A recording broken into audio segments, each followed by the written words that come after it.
তো দেখতে পাচ্ছেন আমি রাস্তায় এখন দেখেন আজকে প্রচণ্ড পরিমাণ রোদ। আমি পিচের মধ্যে আসছি, পিচের মধ্যে পাড়া দেওয়া যাইতেছে না। দেখেন এই দেখ কি কি রোদ, দেখেন মানে অনেক রোদ, যাকে বলবো অনেক তাপমাত্রা আজকে। তো আজকে আমি মনে করি আমাদের এখানে একেবারে সর্বোচ্চ তাপমাত্রা আজকে রোদ। তো এই রোদে অনেক সময় অনেক নানান ধরনের রোগ দেখা যায়। তো কলেরা, ডায়রিয়া, যেমন জ্বর, সর্দি, এগুলো ভয়ানক রোগ। মানে এই রোদের তাপমাত্রার গতি দেখেন ভাই, আমি পিছে পাড়া দিতে পারছি না, আমি যাইতেছি, অনেক রোদ উঠছে আজকে। দেখেন এই যে বেলাটা দেখেন ওইদিকে একেবারে বলার বাইরে, সীমানার বাইরে, আমি পাড়া দিতে পারছি না। দেখেন এই যে আর প্রচণ্ড পরিমাণ পিচগুলো গরম হয়ে গেছে। আমি কি বলবো, এই রোদে আমি আসলাম যে আপনাদের একটা বিনোদন দেই।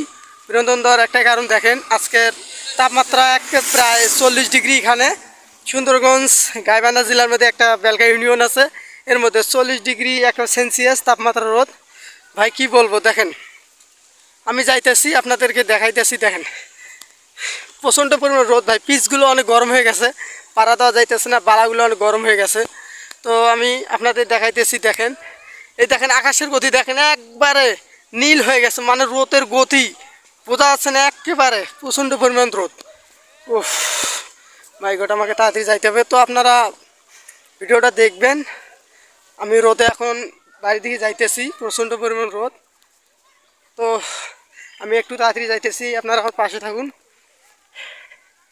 আমি একটু ছায়ার দিকে যাবো ভাই, অনেক রোদ লাগছে, মাথা গরম হয়ে গেছে। তো আপনারা ভালো থাকেন, সুস্থ থাকেন, আল্লাহ হাফেজ।